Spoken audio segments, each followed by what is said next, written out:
live from the House of LeMay Makeup and Dressing Room.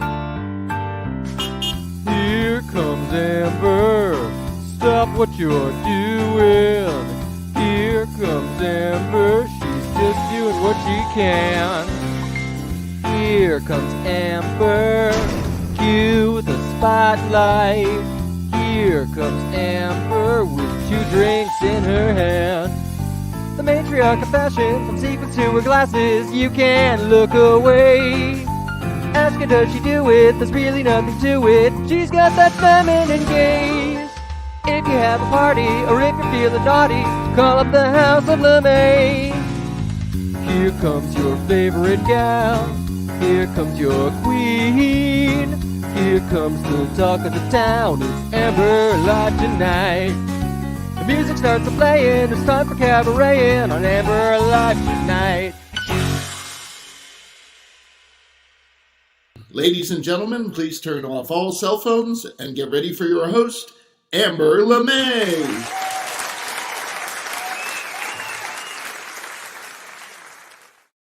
Hello there. Happy Sunday, everyone. And isn't it a great week?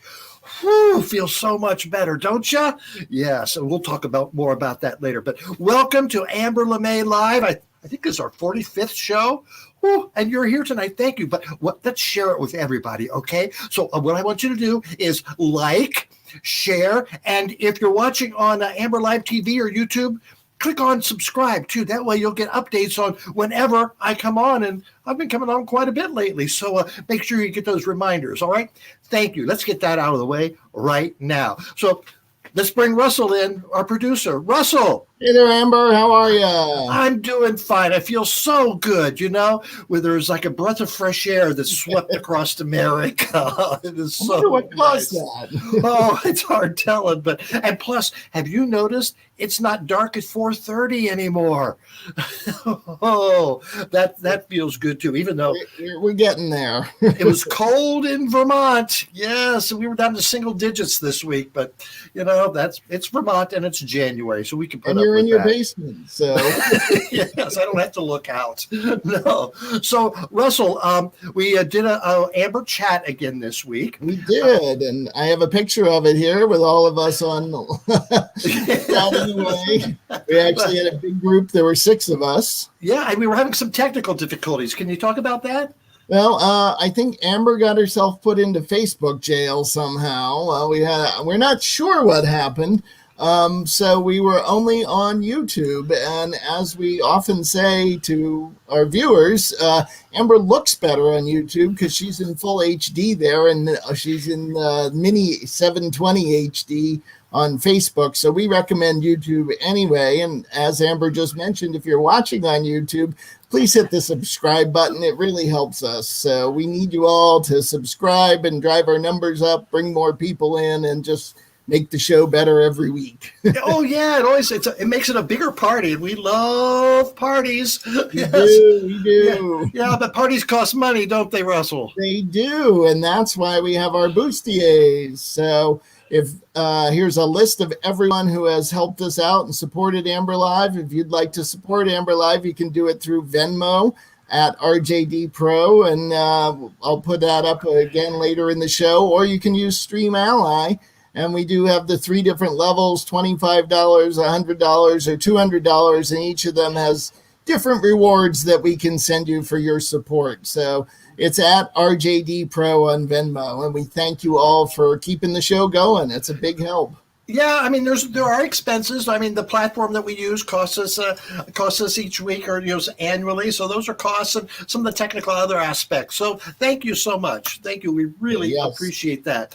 So all over the interwebs this week from the inauguration was a picture of Bernie Sanders, our beloved former mayor of Burlington, our congressman, and now senator and almost presidential candidate, but he was everywhere. And of course, I had to get in on it too. So there's me saying, I agree with Bernie, it's too damn cold. And then there was one more that I worked up as well, and that was, Bernie Bernie, I thought maybe I'd be hearing you get sworn in. Me too, Amber. Me too. So that was lots of fun. But you know what? The LeMays were way ahead of everyone else. It was back 12 years ago, the night Barack Obama was elected president, and the House of LeMay, as the League of Drag Queen Voters, went down to the big Democratic Party that they were having, and we saw all the dignitaries there. And who did we see across the room but Bernie Sanders? And we had our picture taken with Pat Leahy, the other senator, and newly elected Congressman Peter Welch, but we had never had our picture taken with Bernie. So we see him walking across the room, ready to exit the room. So I go, come on, girls, get ready.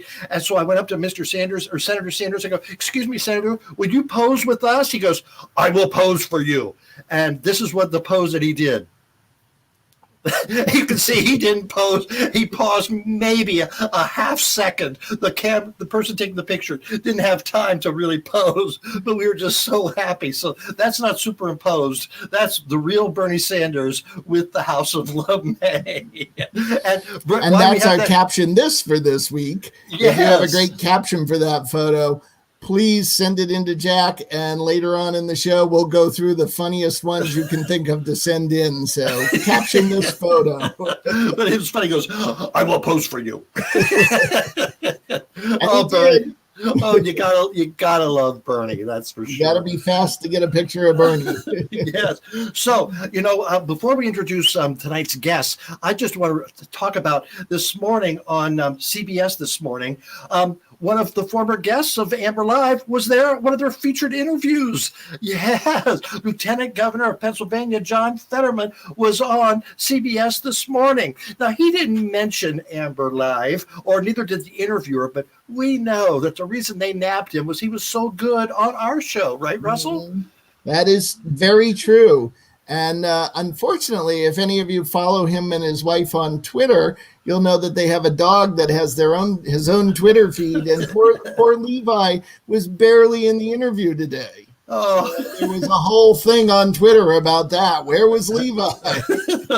What a great couple. And anyone who watched that interview has to know that he is a sincere, honest person. And he'd be I think he's going to run for Senate from Pennsylvania, or governor, whatever he wants to do. He would represent the people of Pennsylvania and everyone else very nicely. So thank you, John, for being on our show before you were on CBS this morning. So, Russell, who do we have on tonight? Tonight, oh my goodness, do we have amazing guests tonight? Our first big guest is a sensation from the internet who is a housewife in the UK. And she decided to just start singing to entertain her friends on Facebook, and it has blown up and become a whole story. She's now an award-winning chanteuse. On Amber Live tonight. Yes. Fascinating. And Debbie Wileman. And then after that, we have all the way from Letterkenny in Canada, we have K Trevor Wilson, who plays Squirrely Dan. And if you're a Letterkenny fan, I know you are excited to see this because he is amazing and very funny and just a great guy. And Amber's going to have a lot of fun chatting with him. And if you have questions for him, send them into our chat, and Jack will send them on to Amber if they're a good question. So, I'm looking forward to that because I know a lot of his fans are watching tonight. Welcome to Amber Live. Also on the show tonight, we've got the RuPaul Drag Race recap called Pass the Tea with Angela Mansberry and Sherry Poppins. And I hear someone got eliminated this week. I wonder what they have to say about that. And we've got Lucy Belle. I wonder what she's cooking and bitching in the kitchen tonight. I haven't seen it, so I don't know. And then is Rocco going to join us tonight? Rocco is going to join us later on in the show. So good, because we were concerned about him because he was diagnosed with the COVID, and so maybe he'll give us a health update too. So, oh my gosh. Well, we got a lot to do in this hour. And get moving, Amber. All right. Thank you very much, Russell. See you later. Okay. Oh, wow. So January has been a hell of a year so far, hasn't it? So let's get to headlines.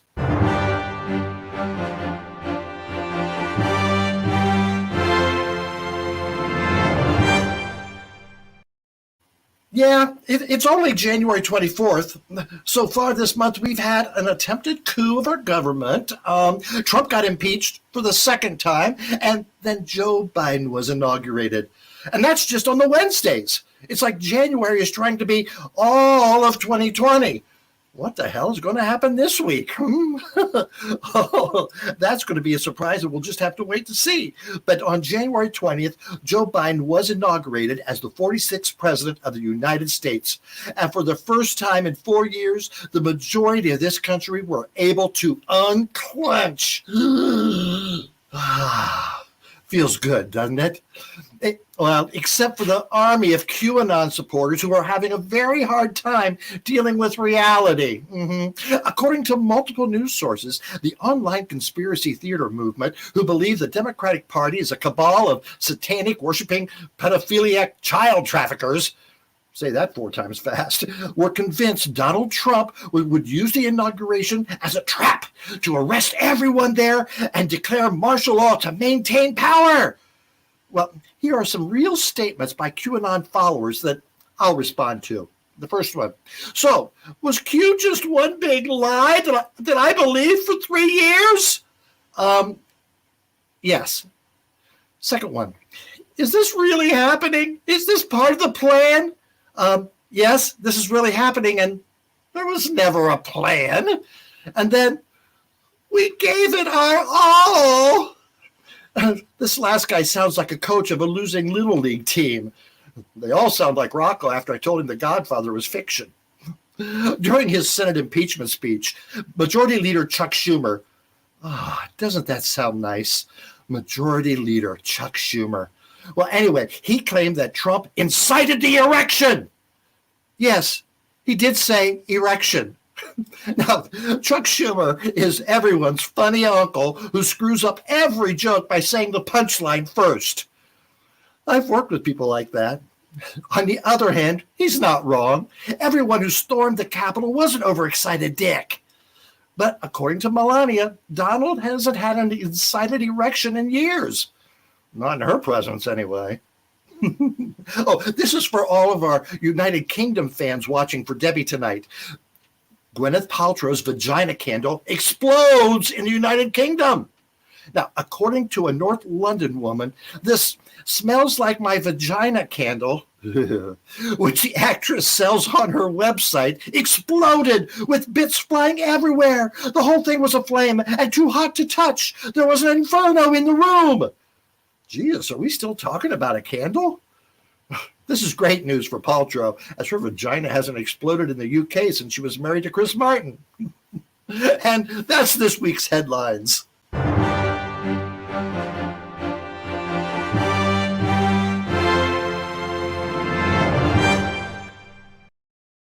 Yes. And before I forget, I do want to wish a happy birthday to Jerry down in Florida. It's his Beatles birthday. I'll let you figure out how old that is. Okay. Now, our first guest, as Russell said, is Debbie Wileman, who, well, right now it's 1 o'clock over in England, and she really didn't want to talk live because she has a young child, and who wants to talk to me at 1 o'clock in the morning? Anyway, so we did a recorded interview with her, and we're going to show that to you right now. Thanks, Amber. Yes, I'm so excited to be interviewing Debbie Wileman all the way from England. Debbie, come on in. Hi, Debbie. Hi, Amber. Hi. How's it going? It's going well. It's going well. So what part of England are you calling from? North Essex. Okay. It's just above London, basically. Okay, I'm from London. Okay, because we're so geographic illiterate here in the United States. You have to, London. Oh, okay. That's good. That's good. So why am I talking to you? How did your name come up in our conversation? Do you know that? No, I don't actually. How? Well, it was because you and I have a similar story. That back when the pandemic started, we said, what the hell are we going to do with ourselves? And you came up with a very unique way of entertaining yourselves and your Facebook fans. So tell me about that. Well, really, I only had 650 friends at the beginning of the first lockdown in March. last year.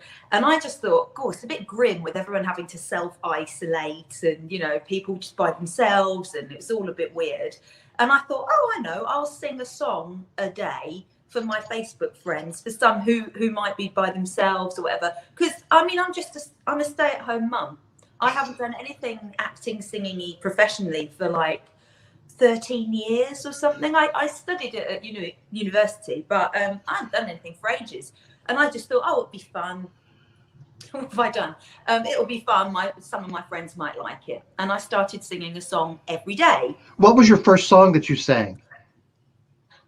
Misty by Johnny Mathis. Play Misty. Oh, that's beautiful. Very Yeah, nice. I love Very that nice song. choice. Very nice choice. Okay, so you started singing a song a day, and all of a sudden it started catching on.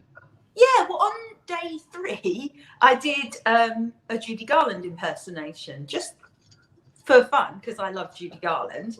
And I thought, oh yeah, I'll do The Man That Got Away. And I thought, oh, why not? I'll put it on a Judy Garland Facebook site, see if they like it. Who knows? And I think from there, that's when it started getting attention. And that was just day 3. And then I carried on doing a song a day. And like these friend requests started coming in. And I was like, oh, it's just my personal Facebook. I was like, all right, yeah, okay, I'll be a friend. Why not? Which is a silly thing to do sometimes, because I've generally been pretty lucky, but I've had a few dodgy. I didn't know you could call someone on Facebook Messenger without having their phone number. Stupid me answers it. There was a gentleman doing something below the lens and getting quite happy. What was his name? What was his name? Oh, hold on. I'll just look under saved messages. I'll look on my screenshots. Oh yeah. Okay. So you started increasing your Facebook friends, and then other people started taking notice. When did you think, hey, this could really be something? I was a bit amazed. Oh, I can't even remember what day it was. 20 something, I think, or in the teens. And a lady put a comment on going, you've got a lovely voice. I'd love to hear you sing one of my songs. You could probably find a backing track.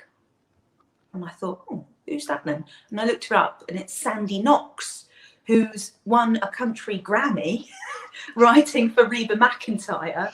And she wrote the song Does He Love You? She co-wrote that with Billy Stritch. And I love that song. I've got it, Liza Minnelli and Donna Summer's version, which yes, we have a clip of that coming up. My sister Marguerite and I used to sing that song. It's just so good. Yes. I love it. So I sent her a photo of me holding Liza's album gently, like this. And then I think it was from there I was like, blimey, that's a bit high profile. And so then in response to that, I did Does He Love You? Sort of as Liza and Donna, but sort of as, the wife and the mistress. And I tagged her and Billy Stritch in it, and he friended me up from that. And I was like, Billy Stritch? Oh my God. And then it just sort of went from there. And I've had like amazing things happen from it. Like Judy Garland's ex-boyfriend, John Mayer, who wrote Till After the Holidays, I'd Like to Hate Myself in the Morning. God Bless Johnny was another he wrote that she did. He friended me up. So I did I'd Like to Hate Myself in the Morning as Judy in my car, which there's reasons for that. And he shared it, and I was like, this is mad.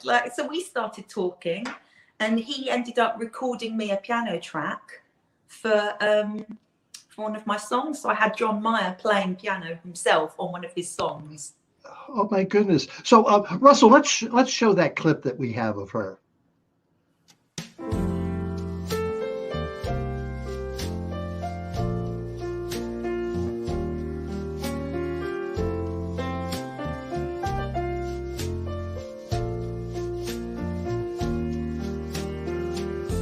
They turned out the lights on old Broadway. Start playing jazz in the cabaret. Spurred conversations in overcrowded halls. much to say, not just today, but always. I just adore his asking for more, but my heart belongs to Daddy.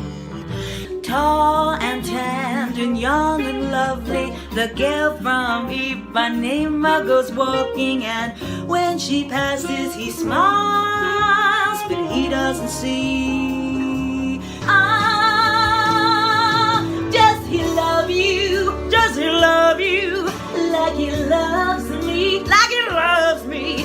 Does he think of you when he's holding me? And does he whisper all of his fantasies?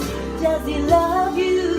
Does he love you like he's been loving me? That sounds alright in a careless rhyme, but there's seldom a second time. Better luck next time, that could never be. That's how it's been since you left New York.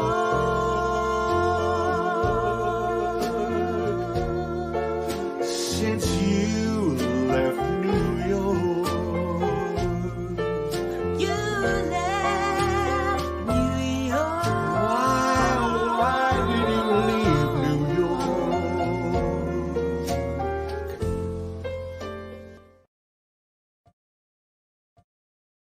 Wow. What a range. Billy Stritch. Oh my gosh. How cool is that? All right. So you're Judy. Now, what did you think of Renee Zellweger's Judy in the movie that she won the Oscar for? I like the acting. Mm-hmm. How about the singing? I wasn't a huge fan just because it didn't really sound like Judy Garland. The sound wasn't quite there, but her energy, and I thought that the way she delivered the songs, and she did it live when it was filmed, but I thought that was cool. But you capture everything, the voice, the mannerisms. Oh man. Now, do you have to get in a Judy frame of mind to do that? Yeah, sort of. Yeah, it depends. Obviously I listen a lot to I'm a fan, so I've obviously watched and listened to all of it anyway because I love it. But yeah, before doing a certain one, I will listen to that particular song that day to sort of get more into it. It depends. Some I can do quite quickly, and then others, you do a few takes just because you think, oh, I think I could do it better. But some I've just done in one take. So when was your first impersonation of Judy? How old were you? When I was about 11. I think, yeah, it was to make my nana, my grandma, laugh, because she got me into all of the sort of Judy Garland, Fred Astaire, Gene Kelly stuff, because she loved musicals, and we were those kind of musicals. We were very close, and I'd go round there at least once a week, and she'd stick on a film, and we'd watch them together. From when I was tiny, when I was 2 or 3, apparently, I wouldn't go to bed one night and go, I can't sleep. She said, why, darling? I said, all my heroes are dead. A little dramatic there. Yeah, Fred Astaire's died. Oh, so what was that first song? What was that first song that you sang for Nana? Oh, it was actually I Love a Piano, because my favourite Judy film is Easter Parade, and she watched that. She showed it to me first. And I've still got her VHS copy of it, even though I don't have a video machine anymore. And the first one I ever tried, I sort of realised I could do a sort of singing impression of her when I was a kid. And my grandmother was a brilliant pianist. That was me being a pianist. Very helpful. And I just said, oh, what about this here? I love the piano. I love a piano. I love to hear somebody play on a piano. A grand piano. It simply carries me away. I know a fine way to treat a Steinway. I love to run my fingers over the keys, the ivories, and with the pedal, I love to meddle when Paderewski comes his way. I'm so excited if I'm invited to hear the long-haired genius play. So you can keep your fiddle and your bow. Give me a P-I-A-N-O-O-O. I love to stop right beside an upright or a high-town baby grand. Bravo. All right. So before the pandemic started, you were Mum. a mom. I was going to say just a housewife and mother, but I don't want to say just. But, yeah, I know. But now these doors have opened up for you. What do you want to do when the big door opens up and you can get out? I mean, I'd love to do some performances. I love singing live, you know. So yeah, whatever. I don't know. It's just been so strange, you know, from going, and like before I was a stay-at-home parent, I was a receptionist for a bank. Like, it's all a bit bonkers, really. I tried to make it with acting and singing as a job in my early 20s after my degree, and I just didn't make enough money. I couldn't do it as a job. I had to pay my bills. So I tried hard, but I didn't get that much work.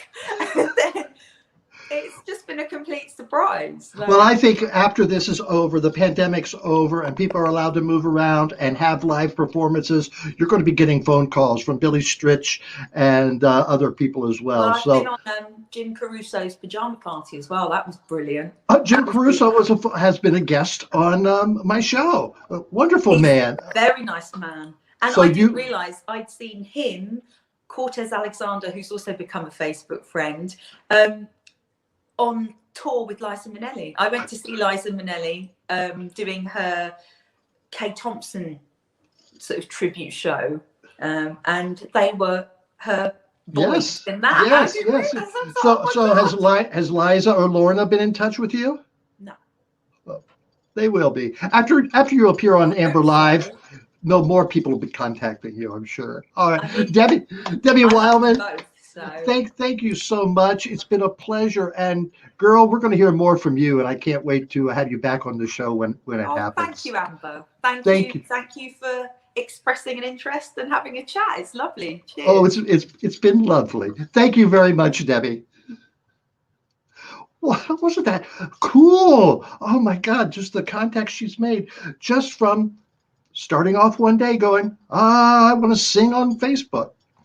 All right. Well, we better get back to work, Amber. Yes, wasn't that delightful? And you know, since we recorded that, she's won the Broadway Award, the Broadway World Cabaret Award for Best Vocalist. Yes, so she's an award winner, and you can see why with that wonderful voice of hers. Oh, thank you so much, Debbie. That was wonderful. So now we're up to Pass the Tea. That's our recap of RuPaul's Drag Race with Angela Mansberry and Sherry Poppins. And who got eliminated this week? We're going to hear all about it. I can't wait. Let's run that. Girl, that's hot. Hi, everyone. Welcome to Pass the Tea. I'm Sherry Poppins. And I'm Angela Mansberry. And today we are breaking down episode 4 of RuPaul's Drag Race season 13. But of course, this was kind of the first time anyone went home. So it's kind of episode 1. Episode 1/4, you know. Yeah, 1/4. If this is your first episode of Pass the Tea, you have missed nothing. You've missed absolutely nothing. Welcome to season 13. So this week, let's just jump right into it. We had a challenge that Angela and I both love. We had an acting challenge. They had to do the RuPaul Mark Channel movies. Angela, who were some of your favorites for the acting challenge? I mean, Simone absolutely nailed it. Yeah, A+. From moment one, Simone knew exactly what movie she was in. Mm-hmm. And honestly, she outshowed her entire team because she did. Yeah. She was just so good. And I mean, Rosé was really fun to watch too. Yeah. I also really liked Candy Muse. Yeah. I would say those are my top 3 also. Loved Simone, loved Rosé. I even think Tamisha pulled it together at the end and like was really funny. So definitely if that was like a rounded top 4, good to go. You know what I mean? I agree with that. Now, which ones were not your favorites for the acting? Definitely my like least favorite 2 were probably Tamisha and Utica. Yeah, Utica kind of faded into the background with this challenge, and Kimora, obviously Kimora is safe to say was the worst. Yeah, and she showed up in full body to be a green screen tree, which iconic. That was the one iconic part about it. Yeah, had she acted well and had a full body, it would have been even amazing. But right, it was not her forte. Yeah. Then we had our runway, which was trains for days, which is so cool. I love me a good train. Who were your favorites for that? The trains, once again Simone nailed it. That do-rag train. The do-rag look was so fucking cool. I think in both the acting challenge and the runway, she knew how to like take fashion, take references, and like filter it through her own lens. And like that is like how you succeed on this show. 100%. She made it her own. That was just brilliant. It was brilliant to do that, to do a do-rag as a train.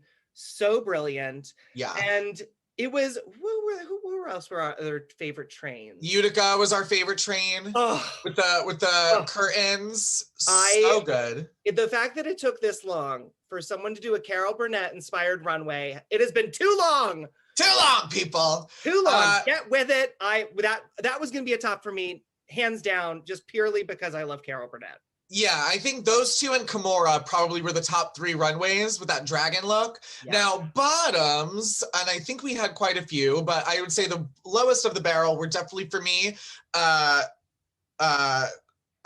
Candy Muse and Elliot with 2 T's, I think were probably my least favorite too. Yeah, and I wasn't necessarily a fan of Rosé's either. Yeah, it wasn't my favorite.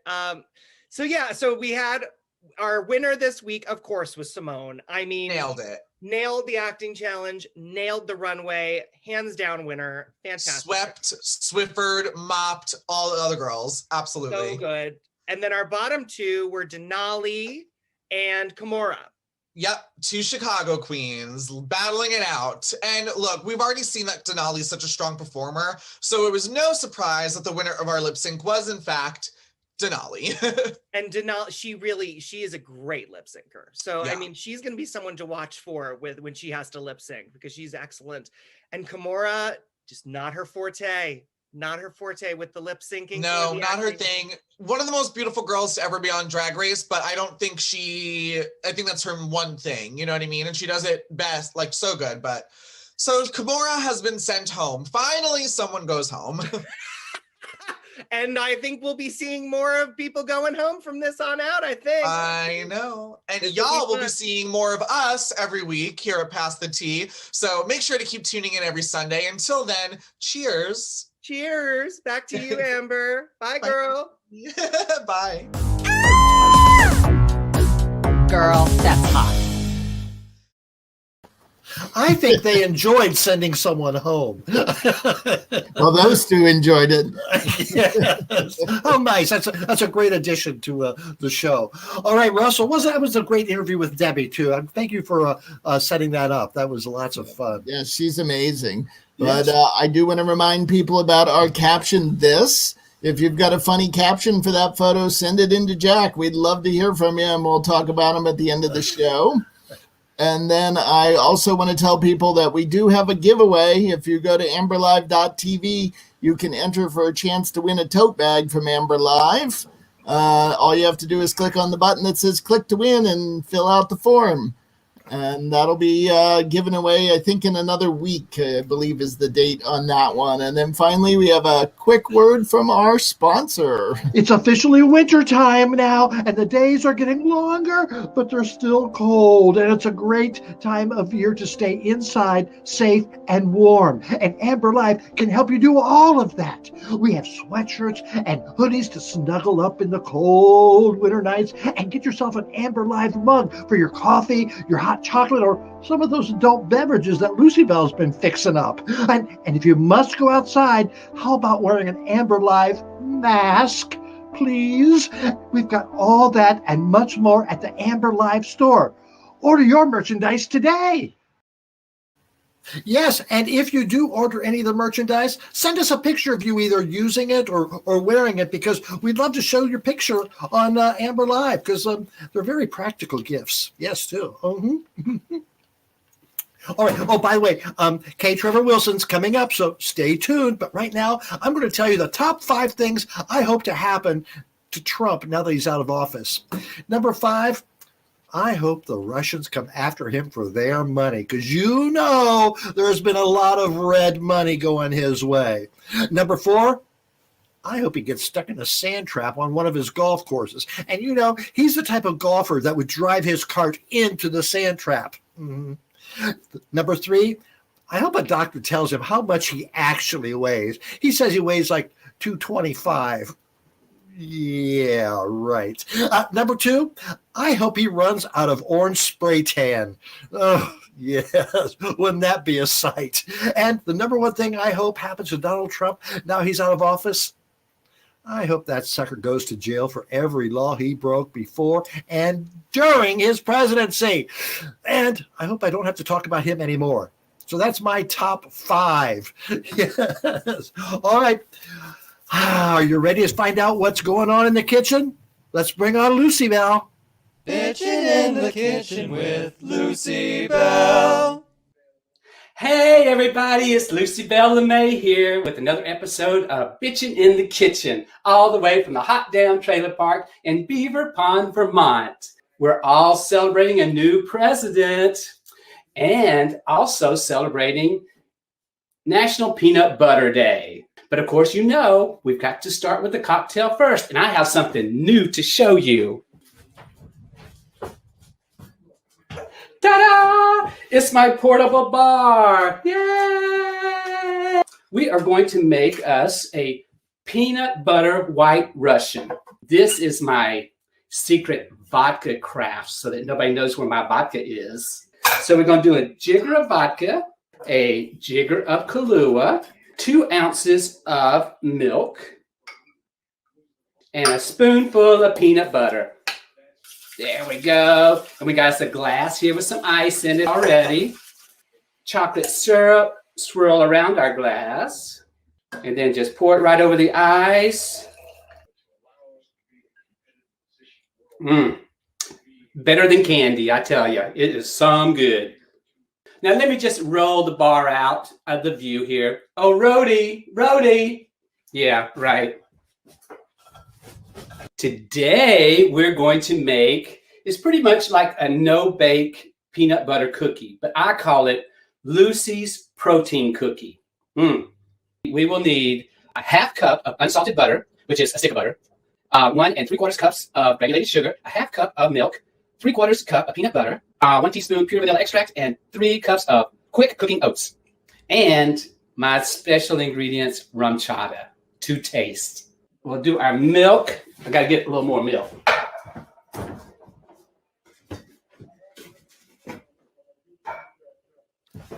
There we go. Then we're just going to stir that around until it melts and comes to a boil. We want it to boil completely over the top for 1 minute. Did you know that the United States had 2 presidents that were peanut farmers? I know everybody knows of one, which is Jimmy Carter, but the other one was, Thomas Jefferson. That's right, from Virginia. Bill Clinton loves peanut butter and banana sandwiches. Ooh. Let me take a drink. Getting thirsty. This is getting empty. Hold on just a sec. Let me get my Pierre cucumber here. Let's just add a little more Kahlua. Now we're ready. And so is my sugar. So I'm going to take it off the heat. Going to put our peanut butter in there. Good old oats in there. It's looking mighty nice. Looks almost like oatmeal. but some of the best oatmeal you ever tasted. My special ingredients to this recipe, rum chata. Now I already have my baking sheet with some parchment paper.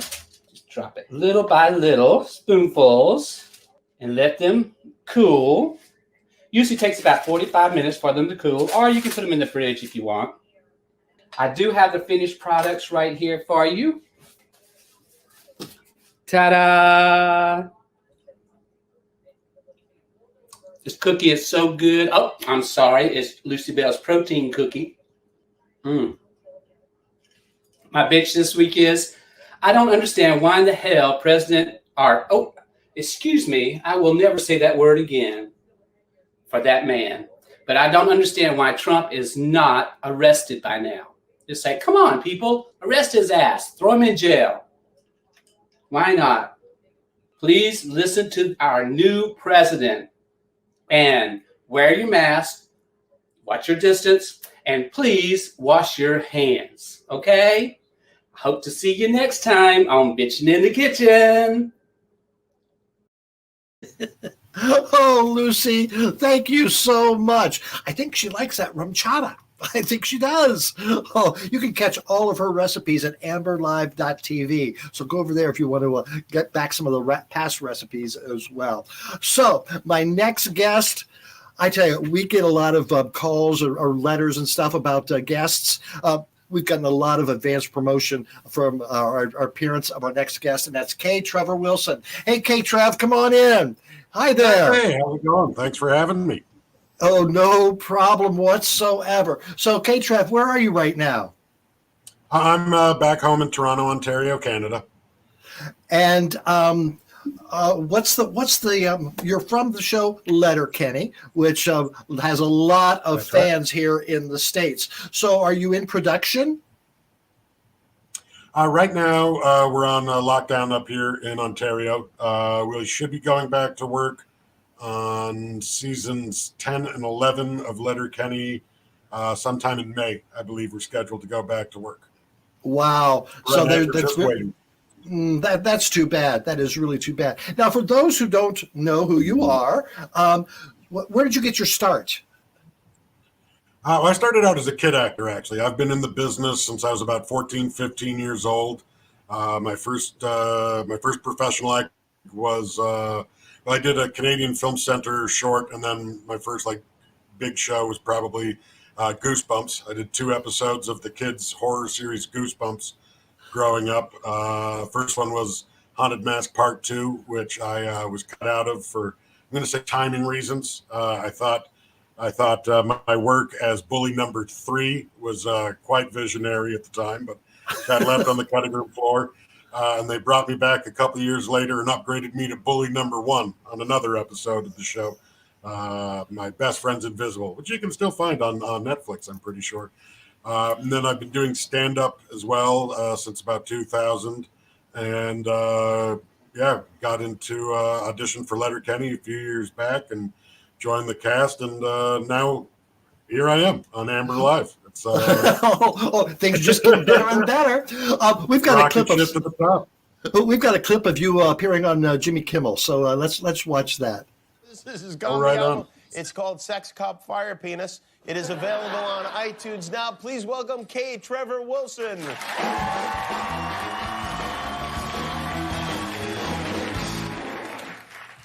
Thank you very much, folks. I'll tell you a bit about myself. I was born into an oddly religious family. I use the term oddly religious because I was born a Christian Scientist. Thank you. A lot of people confuse Christian Science with Scientology. They are actually 2 very different religions.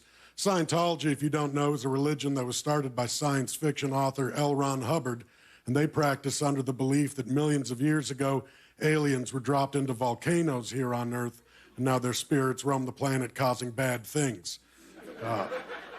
Christian Science is much, much stupider. Christian Science is actually a sect of Christianity started by a woman named Mary Baker Eddy, and they practice under the belief that they don't have to go to the doctor or use medicine. They believe they can cure all illnesses through the healing power of prayer. So, needless to say, most of my family is dead. Turns out doctors are wicked important. Please go see them. Those diplomas were very hard to get. Growing up, I had a nickname. My nickname was Big Trev, and it was the most unnecessary nickname I've ever had, because I didn't have any other friends named Trev.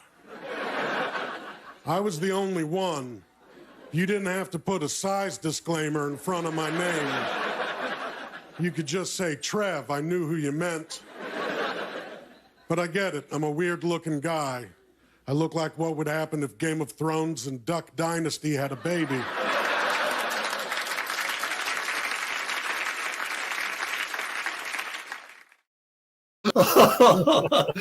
So, do you like watching yourself? It's always weird. It's always weird, especially because it's like, like a few years ago, and I was actually listening to myself. That was before my throat surgery. So, so my voice was a little bit deeper back in that track. So you trusted doctors to have throat surgery? A few years ago, I found out I had a swelling on my vocal cords. They'd on one side it had probably doubled in size, and it's actually a very common thing to happen to smokers. I was a cigarette smoker for many years. Actually, this March will be 1 year completely without a cigarette, and so I went in for they wanted to biopsy it to make sure it wasn't cancerous, and luckily it wasn't. But she's like, while I'm in there doing the biopsy, I might as well take a laser and reduce it back down to its original size. So I let them do that. I actually I scheduled it in a summer when I had nothing going on, and then that ended up being the summer that I recorded my Comedians of the World special for Netflix. So if you ever watch my Comedians of the World on Netflix, I have a bucket of water next to me that I was constantly drinking, because that was about 2 and 3 weeks after my throat surgery, and I had to keep drinking to stay hydrated. Otherwise, I'd lose my voice because I was still in recovery. I was actually pumped full of steroids for my throat back then, so I was on steroids for that special. So who were your early influences in the comedy world? Well, growing up in Canada, I loved John Candy, all of his movies, and SCTV, growing up on that. I think I was watching Uncle Buck when I first realized, sort of put together, I was about 7 years old, and I put together that was a job. Like, John Candy made movies like My Dad Goes to the Office, and I was like, okay, well, that has to be the very best job, so I want to do that. And then comics like Eddie Murphy and George Carlin really started my love affair. Robin Williams, Brian Regan, guys like that, watching them and listening to them on the radio made me really fall in love with stand-up and that aspect of comedy and performance. I think Carlin really started my love affair with words and playing with the turn of phrase and how you can get a lot of comedy out of that. There's oddly enough a lot of Carlin in Squirrely Dan, because half the fun of Squirrely Dan is the malapropisms and the turn of phrase and too many plurals, and it's just a lot of having fun with language. And we'll sit down before a shoot sometimes and be like, what word is funnier to mess up? Should I add a plural here, or should I drop an R here? Like, how do we mess this one up for the best joke? So that's great that you have some liberties with the script, that the writers allow you to do that. We have great writers, and I would say 90% of what makes it onto camera is what's on the page. And in the first few years, it's not so much that they'd let me play around with the script, but they'd let me choose where and when the Squirrely Danisms would come in, like the extra S's, or saying aminal instead of animal, saying stuff like that. Now the writers are a lot more used to writing for that character and writing for the verbal style, so that now in the more recent seasons, more than the previous seasons, they'll put the S's in there and put the malapropisms in there. But in some of the earlier seasons, it was a little bit of collaboration with Jared and Jacob and myself is like, is it funnier if I screw up this word or funnier if we screw up this word? That's great. Comedy by committee. That works. So one of our viewers sent in a question asking how many takes does it take for you to get a scene going but that you don't crack up and they have to yell, cut? We're actually a pretty efficient crew. We do about 12, 13 pages of dialogue a day, which in film and TV standards is like one heck of a workload. Yeah. So we actually crank through them pretty quick. Like we do laugh a lot, we do giggle a lot, but they're not complicated shots to reset, and we sort of get our laughs out once, and we're usually able to pull it back together. And there are a few times where we have full on just too much of the sillies and breakdown in hysterics, but we crank them out pretty quick. We're usually, and Jacob, who directs it, doesn't like to do too many takes. He just wants to, as soon as he's got the shot he wants, we're moving on. We're not wasting film here. Sounds like my type of guy. So you mentioned SCTV earlier. That was probably one of the first Canadian shows that made an impact here in the States. And there haven't been that many till Kids in the Hall, that was big here, and then recently your show and Schitt's Creek, Canadian.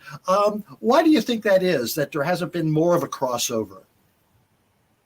Well, for starters, Canadian, we get a lot of American television up there, so there is kind of a struggle to get good Canadian projects made because we have so much entertainment influx coming in from the United States and also from Britain in Canada. And they sort of, a lot of Canadian shows, once they get it to a syndication point, they stop producing new episodes. And a lot of the shows are very Canadian. They get, the more sort of Canadian centric they are, the more government grant money they can apply for. So a lot of the shows don't translate outside of Canada as well, because there's an emphasis on keeping them super Canadian. And I think in just these recent years with streaming and the need for more content, that companies like Netflix and Hulu have been looking outside of United States producers for content, and it's just been a perfect time. There's been a lot of shows that have sort of crossed over in the past few years from Canada. Letterkenny, Schitt's Creek, also Baroness von Sketch on Netflix, Kim's Convenience. There's a couple of great Canadian shows, and a lot of shows people don't realize that are produced up here, like a lot of the CW superhero shows, Flash, Arrow, Supergirl, all filmed in Vancouver. Vikings is a Canadian co-production, a lot of it done up here. Actually, a lot of sci-fi dramas come out of Canada, and about 90% of the Hallmark movies are shot here too. So what have you been doing during the lockdown to keep yourself occupied? Hanging out with my fiance, and we got 2 rabbits, so keeping them from eating my apartment has been keeping me pretty busy for the past few months. I started baking, got into that pretty good. My mom bought me a book called The Cookie Bible, so I've been baking my way through that. And I've been going through my T-shirt collection, posting a picture on my Instagram every day of me in one of my wrestling shirts. So don't you have a T-shirt line that you've come out with? I do, in fact. Thank you for mentioning it. I put out my own T-shirt store on belowthecollar.com, which is actually the same company that does pro wrestling tees. And I have actually my buddy Ron Funches recommended it to me, and me to them, and set up my own T-shirt store. So K Trevor Wilson, belowthecollar.com. We have 4 designs, but we're looking to get some more going.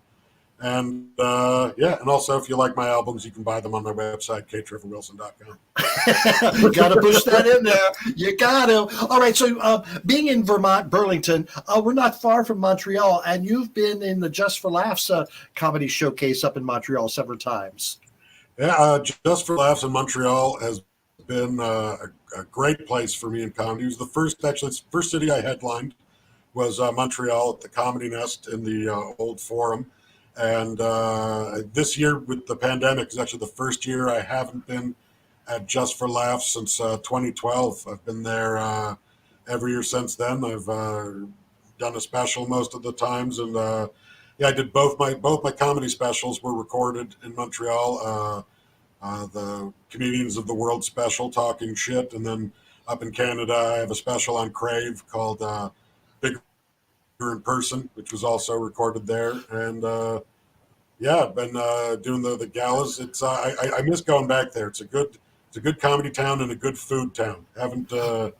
Haven't had smoked meat in Montreal in too long.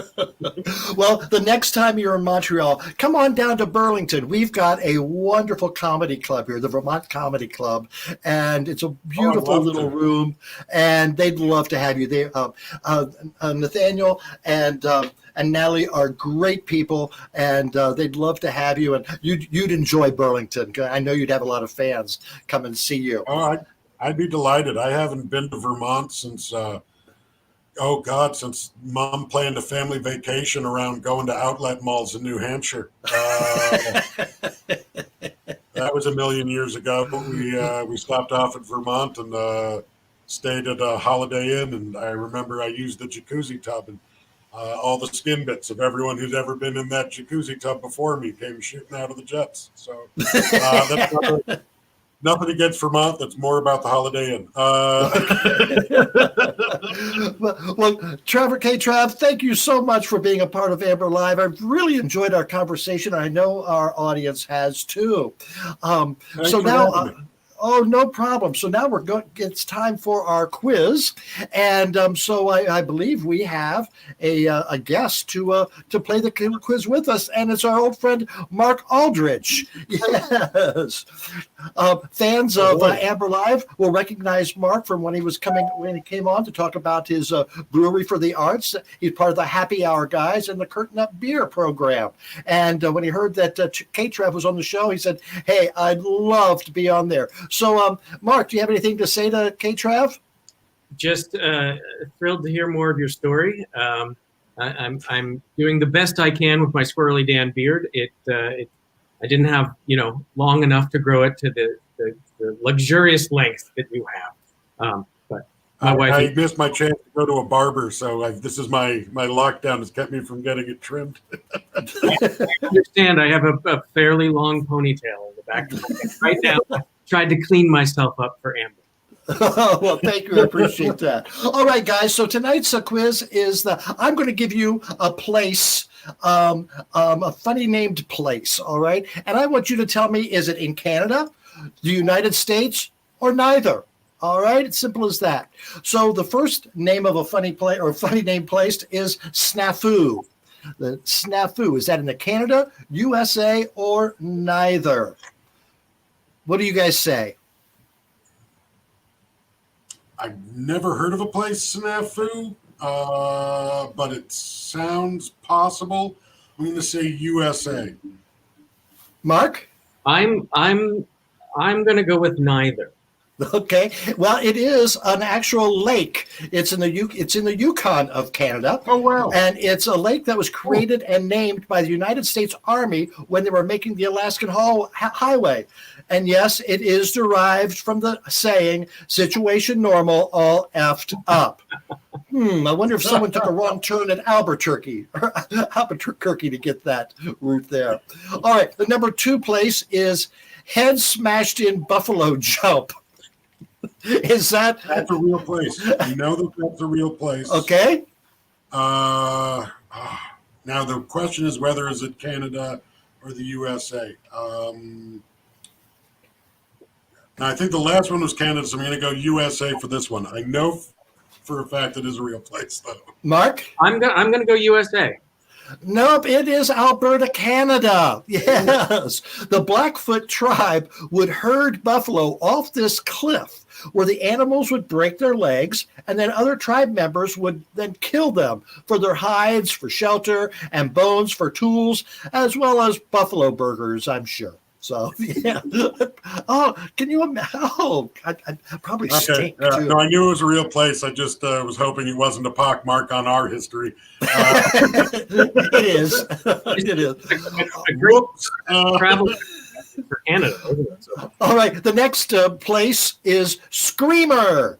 Is that a place in Canada, United States, or neither?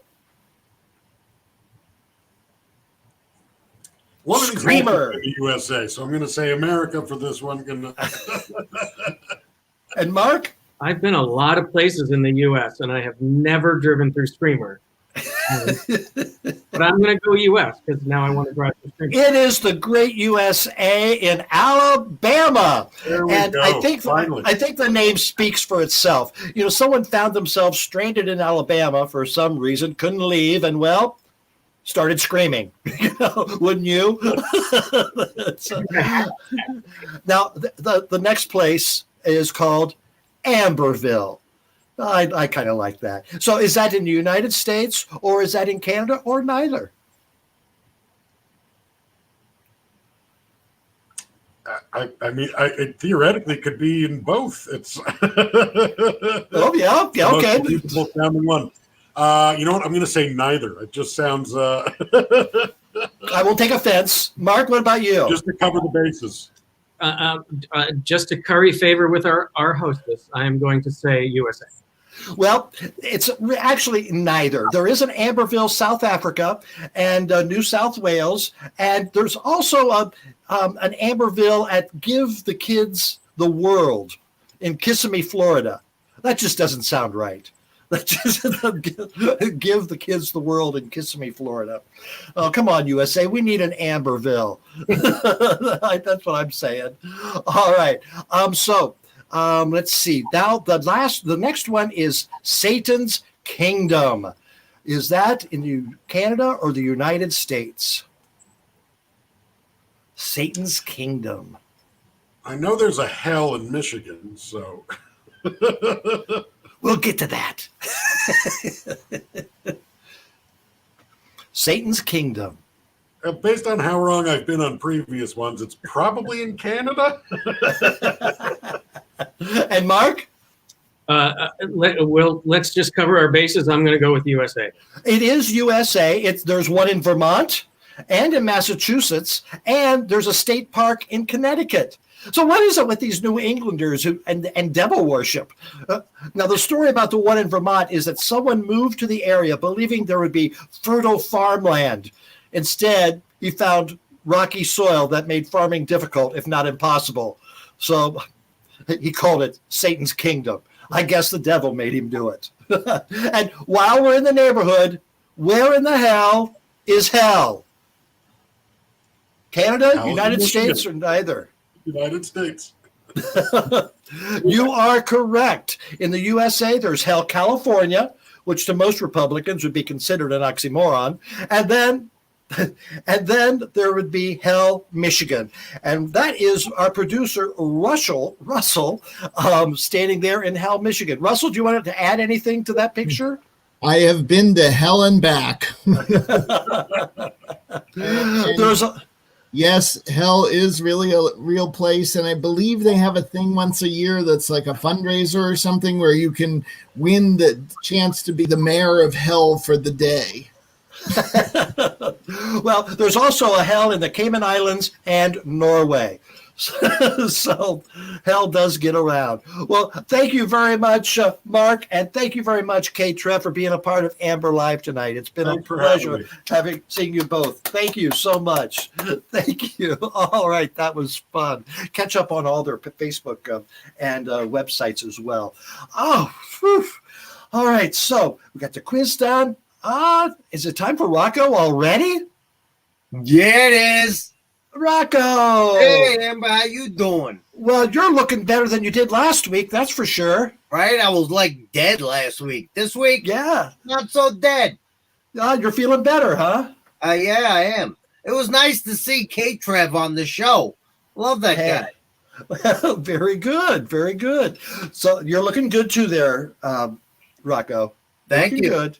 By the way, Yes, I just want to point out the fact that there's actually 2 cities in this world named Rocco. Oh yeah, where One are they? in Calabria, Italy, and where's the other place? Hold on. Pasco, Peru. Huh? 2. Oh. I think you Rocco's should get international. You should get T-shirts from those places or something. Yeah, it's a hell of a place, too. Huh? So what do you want to talk about this week? What you got for me? I've been thinking, sometimes you go to a party or something. Now, mind you, not lately, but you go somewhere and there's somebody in the room and you don't know these people and you're like, how do I break the ice? Yeah. I mean, you can go up and say, hey, how are you? It's a boring question. Everybody hears that. So I came up with a line of cards that are, break the ice a little bit. Bring it on. Conversation starters, I think they're called. Uh-huh. So I thought I would try a couple out on you. That I myself have putting out. I'm thinking maybe put out a line of these or something, Okay. Got to profit off of something here. All right. First one will be, hi, I'm insert your name here. Where'd you get that sandwich? That would be a good one, especially if they were eating a sandwich. Right? If they're eating a sandwich, that's perfect. If they're not eating a sandwich, you still got a conversation because they're going to say, what sandwich? And then you start talking. It's perfect. Mm-hmm. All right, here's number 2. Let me tell you a question. What is your favorite cheese? Ooh. And then are you going to tell them? I'm not going to tell them what their favorite cheese is. You just said I'm going to tell you a question. It's semantics and stuff. Okay. What's your favorite cheese, by the way? Cheddar, Cabot cheddar cheese, of course. Cabot's awesome. I prefer American cheese or Velveeta. Oh, well, you would. Yes. All right, here's another one. All right, hey, be honest with me, all right? Did you fart? Perfect conversation starter. Everyone does it. Nobody likes to own up to it. That's right. That's right. All right. We got a lot of winners here, right? I think so. Not sure if you believe in God or not, but you got to admit, tacos are pretty freaking great. And then they can say, oh, yes, I believe in God, or just drop that and say, yeah, I like tacos. Right? Either way, you're starting a conversation about like this. tacos and God, religion and food. Perfect. Hey, aren't you that guy I knew in high school that got eaten by a shark? How'd that work out for you? No, that wasn't me. Well, that explains a lot. And then you go on and funny banter. Hey, sharks, I got eaten. I didn't get eaten. Whatever. You're shark poo, you ain't shark poo. So, Rocco, one of our viewers has a question for you. You can see it on the screen there. Talk about sea shanties. Are you aware of sea shanties? I've seen a shanty before. Uh-huh. Yeah. Are you aware of the what's happening now with sea shanties? No. What am I missing? Well, on the TikTok, people are posting sea shanties. No, I didn't know that. Yes. Come on, keep up with it, Rocco. I'm telling you, my social media presence has been slacking lately. Being sick reason. Yep. But, one last conversation start. Okay, yes. On to this sea shanty stuff. Okay. All right. Don't you hate pants?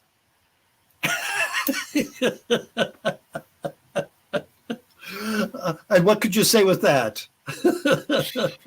Yes or no, and then take it from there. Like, why do you like pants, or why don't you like pants? And those pants look good on you. I want to see how they look off of you. Now there you might have gone too far, Rocco. No, it depends on the reaction to that. But either way, you got a conversation with either that person or the police. So you're talking to somebody. Rocco, I think that would make a great graphic novel. Rocco's conversation starters. Right? I think I got something here. I do too. I gotta come up with a few more and then, make some bank. But let me ask you, the sea shanty thing. Yeah. We gotta talk about this. I need to know more. All right. Well, Google sea shanties or go to YouTube, and there are plenty on there. So I want to hear a sea shanty from you next week. That sounds awesome. I think I'm going to do that. All right. Well, you get to it, Rocco. Nice seeing you. You have a good week. You too. Bye, everybody. Bye, Rocco. Oh, Rocco. Hey, Jack. Where's Jack? Hey, there's Amber. Jack. Hello there. What a show tonight, huh? Yeah, that was a good one. Had some good guests. Debbie was a great singer. Really enjoyed her Judy Garland and all those impressions that she did. So you're a Letterkenny fan. So any comments about that? I've actually never seen Letterkenny. I don't know where you're getting that. But I saw some clips earlier and I really liked what I saw. Okay, I thought I'd heard you talk earlier about it. I'm sorry. Oh, no. I just brushed up on my knowledge of Letterkenny so that I could talk shop with our guest and not be like, oh, I've never seen that show before. Gosh. You covered well. Yeah. Any comments that stand out for you? Yeah, we did have some good ones from the photo of Bernie with the LeMays. Let's see that again. So this is from 2008, and we've got Josh Beaupre who said, Bernie 2024. Whoa, well, I hope he's still around. Meanwhile, Lucy Belle says, security. She was there. She would know best. Jess says, help, these queens are trying to kidnap me. John Martin said, someone touched my butt. I'm out. I think that was Marguerite. And we also have from Cindy Zook, Lego my ego. You do a very good Bernie. Thank you. That was on my resume when I came to live in New York City before he really gained national attention beyond being a senator who has just been on the right side of history for the past 20 years or more. Who knew? Closer to 30, 40, I think. Oh, yeah, at this point. Yes. All right. And, we got another one. Charlotte wants to know, where the hell are my mittens? Those mittens. What a great story that is. All right. Anything else, Jack? Yeah, a couple things. Last week, Charlotte wanted to know when we're going to hear more of my songs on the show, but I've got news for anyone who may or may not know this. You are hearing my songs on the show. I do the intro theme to the love theme from Bitchin' in the Kitchen with Lucy Belle, and I also do the theme to Pass the Tea, where I scream, girl, that's hot, but I can't do it right now because it'll just hurt my voice too much. But, in other news, my music video for Slow Jam Girl, it won an award this past week at the Midnight Film Festival. Yes, and we're going to play it again. We're going to play it next week. We'll do that next time. Yes, very exciting. Congratulations, Jack. Thank you. Hey, Russell. Hey, Amber. Woo, that was a good one. It was. We made it through. Yes. Actually, it's a pretty easy one on this end. So, but I really enjoyed listening to everyone. And Debbie is incredible, and K Trev is wow. I mean, wow! What a chance to get to talk to him. Oh, definitely. Such great stories. Awesome. Yes. Yeah. And was this show 45? I think it was. It was, yes. Woo. So okay. So what's coming up next week with for number 46? Next week for number 46, we have two incredible guests again. Yes. The first one is a fascinating story.